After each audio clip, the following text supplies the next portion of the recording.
Hi, it's a pleasure to be here. Hi, welcome. Hey, Hi. so I believe we're ready to present our panel to the conference. So, Just make a quick check and all right. So can everyone see?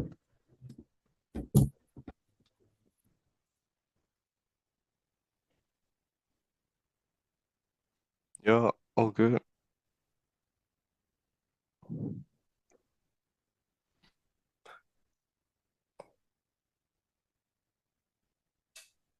So, welcome everyone. Today we're going to be talking about our presentation, which is in strategic design. It's how to bring an idea to reality, extending strategy to robot design and production. So, first of all, we need to talk about what is strategic design. So, it is a methodic and orderly conceptualization of a competitive robot that is capable of executing the best strategy inside the game field, and in doing so, assuring victory in its matches.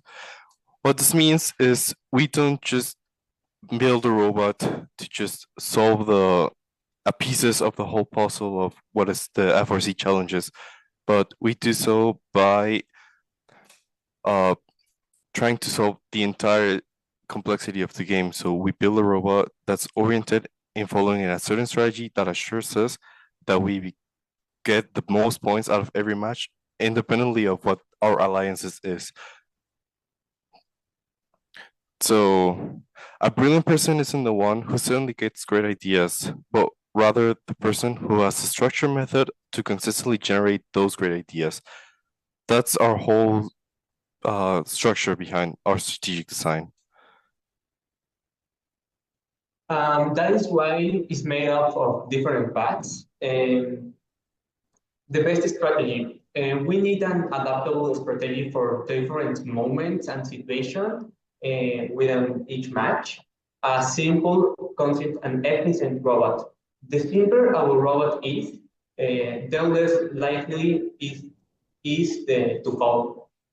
This increases the chances of it being consistent and informed effectively. There, as so important is drivers with a lot of practice. Mm, that's because you can have the best robot in the world, but if your drivers are not well prepared, it becomes challenging to maximize its potential. That's why Lambda always recommends that drivers practice as much as possible before any competition. Um, then, then maintenance plans to ensure that we have a correct robot function. This refers to the famous checklist. It is crucial to perform maintenance of the robot before and after each match, covering everything, the structure, the wiring, anything that fails needs to be checked.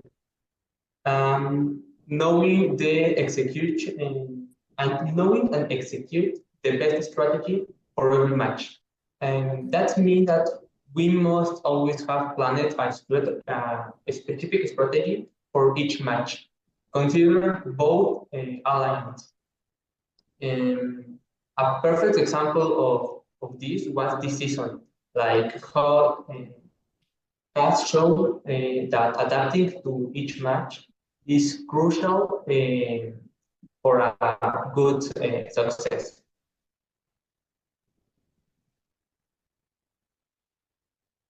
All right. So the best strategy. No one can solve a problem they can't understand, and no one can develop the best strategy for a game that they do not comprehend. This goes to say that in order to really get to know the best strategy, we must fully understand what the goal of the game is and how everything is related within each other. So starting from kickoff day, we get an animation from headquarters first, and during this animation, we get a glimpse of the entirety of the game. We get how it's played, the autonomous period, the teleoperated, the end game. And from this video, we can ask ourselves two things. What information is in the animation and what information isn't? For example, during the animation, we can get the points that every game piece has when they're scored, and depending on where it is scored, we can also get how we can obtain ranking points during the games and what happens after the playoffs. And we also get the different criteria for ranking points. So the ties, wins, losses, etc. But there's also a lot of information that we don't get inside this animation. For example, specific measurements that the robot must have, all that is the bumper construction and what we can and cannot use as materials. And to answer all of this, To solve all these doubts, we have the manual, the game manual. I know that it's basic, but it really contains a lot of information that is very useful for the season. It gives us scores, fouls, rules about the construction of the robot. All the information is there. In the same way, we can obtain very useful values, such as specific angles of the field that help us to design our robot. I know that it's very tedious, but I really recommend reading it full for don't lose information. An important thing is that the game rule manual are adapted every week. So it's important to constantly see the manual. As Carlos already mentioned, no one can solve a problem that they can understand. That's why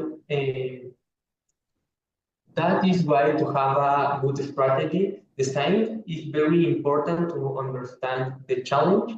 And that's the importance of reading the manual and see the animation in very. Also, that is useful is simulate the game in a sheet of paper with toys, whatever. Simulate the game's challenge is useful to determine what our cycles we need to do and what we need to prioritize when we are designing. For example, during this year, we wanted a small robot to go under the chain and to make notes to a speaker as efficient as possible. Yeah. And any simulation, sorry, when I say simulation, I mean imagine how a real match is going to be and what our robot has to do to be as efficient as possible. You can do this by writing like what your robot are going to do. For example, in the autonomous, my robot starts, then take a piece, then shoot it, then move, things like that. And we move based on the perfect robot of the seasons, trying to be able to recreate during the season. so with both the animation and the rulebook, we can know these things. How many game pieces can be loaded in autonomous, whether the feeding station is a safe zone, whether the game pieces are on the floor in feeding stations, or do they get them from human players that throw them inside the field, the maximum number of game pieces in the robot during autonomous, if robots can shoot from anywhere on the field, human players stats during the match, the total number of pieces, etc. All of these elements are crucial into generating our whole strategy that we're going to implement. And based on the strategy is what we're going to do a robot. But one variable still remains unknown. How the game is going to be played in a field with 5 other robots and limited space and game pieces. To kind of tackle this problem, what we did in previous years was just straight up simulating the game with humans. So we gave students the task of being a robot, and in doing so, we simulated the cycles that they were going to do. We marked up the field with tape and just told them we're going to simulate a game, so you're going to be acting as a robot, and we kind of simulated various conditions and various different possible alliances by giving them restrictions. For example, so you're a robot that can only shoot from 2 meters to the goal, or you're going to be one that only picks up sweeps from the floor pieces and cannot go to the feeder station, etc. And the more data we get, the better we can start doing our strategies. So for the simulation, what we do is we draw the field on the copper floor. The structures are also simulated. We try to build them as quickly as possible. We use wood or other materials we get from our local Home Depot or other hardware tools. And for that, we follow the whole construction rules that are in the game manual.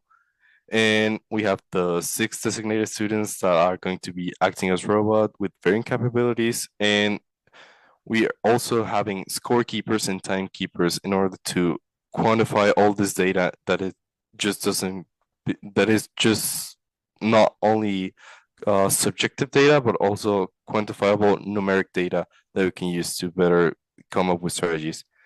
And it can be recorded through video and then studied further with analysis so that we can have a deeper look into what the crucial time or zones are in the field that there's going to be played.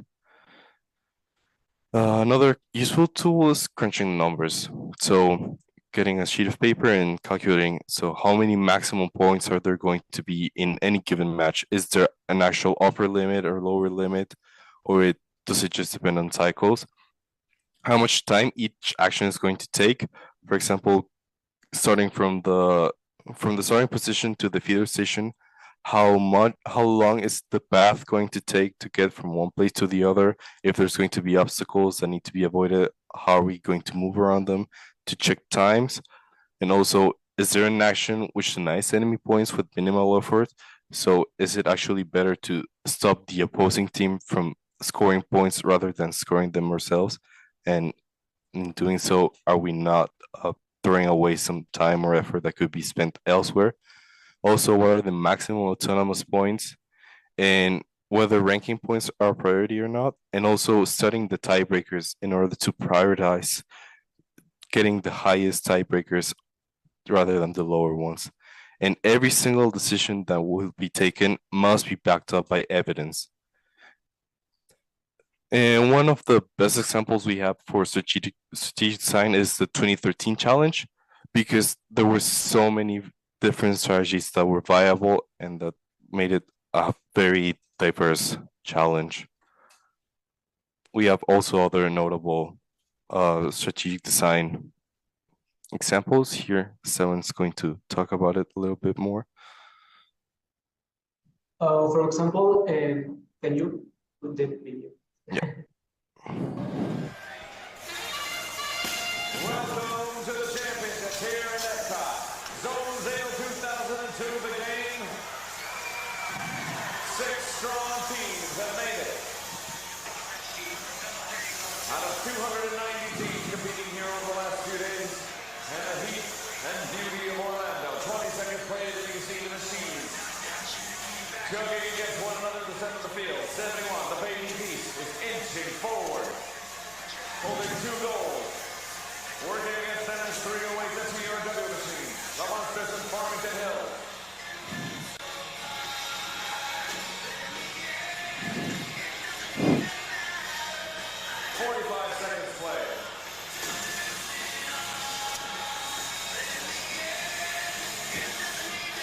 TRW trying to hook onto a second goal. 1 goal up in the air. We can see that the Team 71 perfectly understand the challenge and how manipulate the field. They know that if they take that, I got the name, this part of the field, they can won the match because the other teams, they can do anything. That are with this strategy, they achieve a spectacular result doing like they won the championship. And there are many more examples of team strategic decisions were crucial to their decision and the design of the robots. And how the condition of the challenge and the strategy must be taken into account for the design of our robots. Hence, the importance of define one as soon as possible.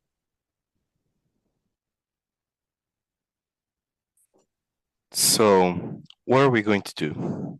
It is important not to get ahead of ourselves. And first, the strategic challenge must be solved before the technical one. In other words, we must first answer the what's before we can answer the how's. What happens most of the time is we start seeing the challenge, we watch the animation on kickoff day, and we get so excited and ahead of ourselves that, oh, for this, we can use this certain mechanism to, for example, in 2022, when there were monkey bars, oh, you could use the two sets of grappers to go around the monkey bars and get to the highest level, or we should totally use a swerve or a tank drive, and we start planning the how we're going to solve it before the what we're going to do to solve the challenge. So it is very important that before we start designing or thinking about any mechanisms, we first choose the best course of action that our robot's going to take in every match in order to be able to solve this. Now, a list of actions must be generated, and this action must allow the robot to carry out the optimal strategy, which has already been determined. Well, one of these examples could be in 2018. It was kind of we did a list of what we had to do. So we prioritized the scale, which was at the center of the challenge was power up. The scale was at the center of the field, and it was the tipping point for the game. Whoever team controlled the scale almost always won the match during the challenge. So we prioritized a robot that could actually get the power cubes all the way to the scale, and we actually won Monterey Regional that year. And that was a very good list of what we could do. Well, a list of improvements that we also didn't see was trying to carry two robots at the same time during hang time. We thought, oh, maybe we can solve the challenge all by ourselves and lift two robots off the stage. But if we look backwards, it wasn't really necessary to carry two robots at the same time, because there was a power up that allowed us to count one of those as a climb and just carry one robot. So it was wasted effort trying to coordinate two robots to get on top of ours and then just lift them. So that was another area of opportunity we had during that year. And now, is it really possible to do everything we want to do? Spoiler alert, it's probably not. So we must set priorities. And this is crucial for success in the season. Another example of this, during 2017, teams that prioritize gears over fuel usually perform better because while fuel was easier to charge and shoot, it was actually the gears that gave the ranking point, if I'm not mistaken. So prioritizing gears made you have more ranking points, and more ranking points means you're higher on the list and you have a better chance of being alliance captain. And afterwards, well, having the best team or the best alliance allow you to win more regionals. Now, we can find a great example at the beginning of the Cheesy Books 2018 technical binder. So 2018 was power up. In case you're unfamiliar, there's always the animation here, but I believe everyone's kind of familiar with previous challenges, I'm assuming. So their goal was to win the championship, and after analyzing the challenge, they realized that the being able to get all the ranking points by themselves was the key to getting to winning consistently. And we can check all their what's in their design goals, which is what we've been talking about, what the strategy they're going to take is, and all their hows, which is their mechanisms. They were explicitly in another area called the robot design equivalent, and we should all aspire to be able to conduct a similar analysis as Cheesy Boost did in 2018? Probably the most important part to be able to bring out the ideas to life is prototyping. This phase is essential. With this, we can land our ideas into the real world and ensure that they work. Also, obtain important data for the design team, such as the I don't know, distance between objects, angles, or even inclusion, or even the materials of our mechanism. Something that we usually forgot to do is record all.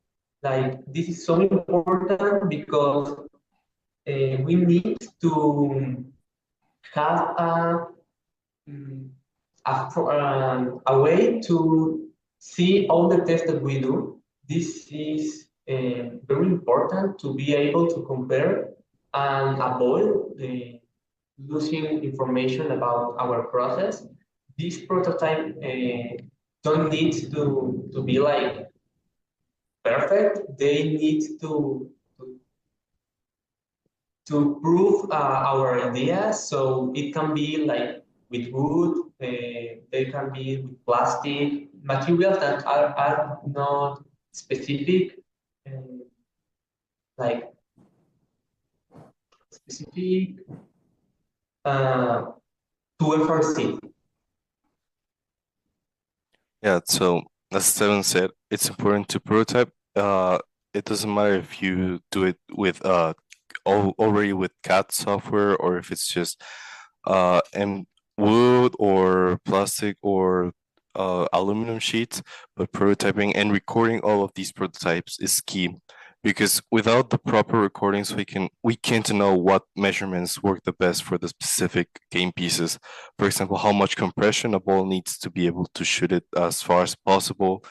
Or for example, in 2012, when there were frisbees, through prototyping, we learned that frisbees were only able to be launched when they were upside with right side up, not upside down, because when they were upside down, they just went to the floor.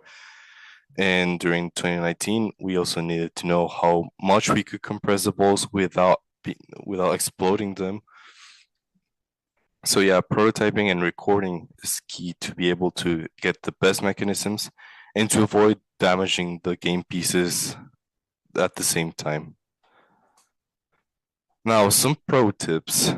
It is okay to copy. Copying from the best and similar challenges from previous years and make up the rest. What this means is most of the game pieces are repetitive. There have been tons of ball games, cubes, boxes, inflatables, so we can always look back to the past to get inspiration for new challenges. So, for example, 2020 was a year where there were ball compression balls and we were able to get five, but it was very similar to 2017 where there was fuel. So the shooting mechanism, the turret mechanism, we could copy those or get inspiration from them and just paste it with the new measurements, reprototype the same things like checking the compression and everything. But usually the core mechanisms are basic to every FRC challenge. So for example, there's always going to be a shooter, a lift, an elevator, an escalator, and it's just a matter of adapting it to the new specifications. We do not need to reinvent the wheel in order to solve the FRC challenges. We just need to make the same wheel work consistently every time. And yeah, unless next year we get a totally different piece, so starting tomorrow, I guess that we can always look for inspiration in previous games. And now another pro tip is the KISS strategy, the keep it simple, stupid. The simpler a system is, the less likely it is to fail. So having a very complex system, well, it could theoretically work better for some challenges. It can also be harder to maintain or also harder to replace. So having basic pieces and having a simple mechanism ensures that we can consistently have the same results and not just good days and bad days. So keep it super simple. Also, a low center of gravity is good to have, so no one likes it when the robot falls over. I know that coming from a team who's had different falls in various years can sound a little bit funny, but well, from our experience, yeah, it's better to have a low center of gravity. It really isn't fun when the robot falls over. And if something goes outside the robot's perimeter, it better be robust and sturdy. So, for example, all of the climbers, feeders, intake structures, they need to be able to resist constant hits from the outside and from structures and opposite robots. So, if anything's going to be outside, it better have a good structural integrity so it doesn't break or fall apart, as well as the drivetrain. It needs to be sturdy so that no pieces come flying off. The inside of the robot or anything that doesn't have interaction with the outside world can be a little bit softer in sort of way, because it's not going to be there's not going to be a lot of unknowns going into the system. But if it's going to be outside, yeah, it better be robust. Something that always helps when looking for the best way to manipulate the game pieces is ask ourselves the following questions, like how I get it, how do I handle it, how do I store it, how do I leave it, how I position it, how I drop it, and how much precision is required. This is really makes you look for more ways to achieve your goals with the pieces, to see if any mechanism can achieve to more than one of your goals. You know, you can have a shooter, but you see that in the same mechanism do the intake. So yeah, you can do that. Or discard mechanism that don't serve you is intake is very good, but you need too much precision. Maybe it's not uh, able to this type of competition. For example, in this image, the intake of Chisipur, which again show us that the key strategy is usually the one that best answer these questions. The intake is simple, and some persons think that it's stupid. So it do all the question of the best form that they can. They're not require too much precision. They can take the game pieces for all the positions.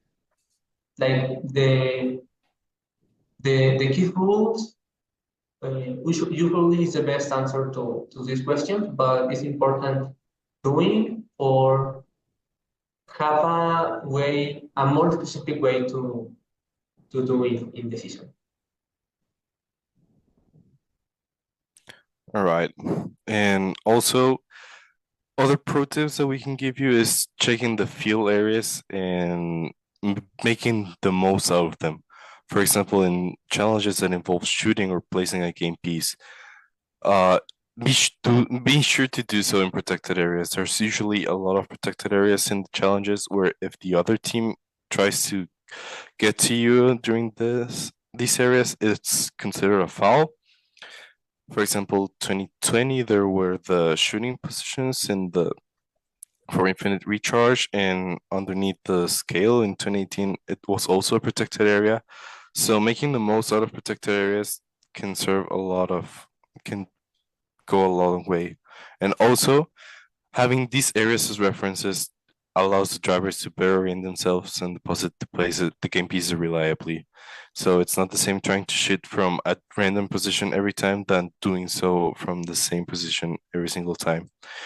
We also have vision elements during the field. So if it's within your team's capabilities, making sure to align to these vision targets also makes scoring more reliably than other games. But if that's not the case, you can always try to align to a certain position or three different given positions in order to consistently score because trying to shoot or place game pieces from a random position every time usually doesn't result in consistency for the game. And well, in conclusion, it is important to be careful when making strategy and design decisions because they have a lasting impact through the entire season. So once our strategy is decided, usually the robot revolves around this strategy and it stays, if not the same, at least the core stays very similar during the whole season. But having said that, it's also known that failure is temporary. If we make a mistake, we can fix it. What's important is being alert to detect mistakes in a timely manner in order to be able to detect something about them. For example, during the 2019 season, our intake was not very sturdy when grabbing the hatch panels from the feeding station, so they were consistently getting bent or broken after every match. So what we did is we replaced the entire intake system and we made it sturdier and more consistent to get the hatch panels, and we kept everything else the same because as far as we knew, everything what if the rest of the robot was working, it was just this mistake that was happening, and we were able to detect it in time for a second regional that year. And after doing so, we started getting better and better results from there on. And also remember that no team ever has had a flawless season. What makes the best team stand out is their ability to recover from them. So be sure to understand the entire challenge and solve the strategic or the what's before the house every time you go to design a robot. And really take your time because it's better to spend more time planning and strategies than to waste that time doing mechanisms when we don't even know what we're going to solve or what exactly we're going to do. So we thank you. And are there any questions from the public?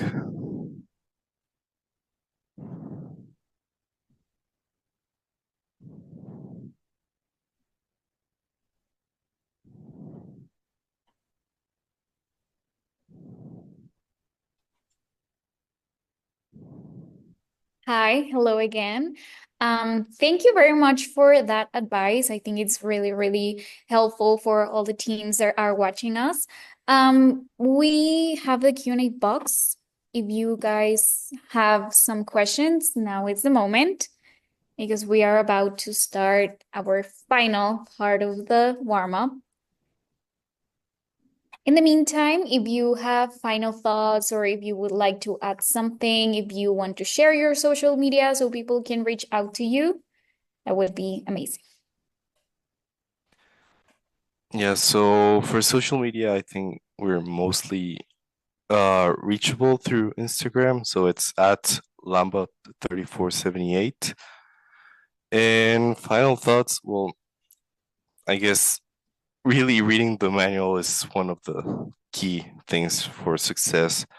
So getting the dimensions right can be very impactful. In 2022, we had an alliance partner that extended over the limit, and we ended up getting disqualified for that match, and we dropped the ranks. We were like top 3 in the championship divisions, and then we got bumped to 9 or 8, I don't know. So really reading it's very useful and making sure you understand how all the elements integrate together. So we have one question here from an anonymous attendant. What is the best example of practicity of keys? Keep it stupid simple. So I believe keep it stupid simple. One of the best is having a wide intake. So in order to pick up things from the field, usually teams have an intake system, and while most work, having it open and just driving over the game pieces usually works best because it doesn't require a lot of effort to align the robot to it. You just drive over them and usually just you pick them up, and it's a very consistent mechanism.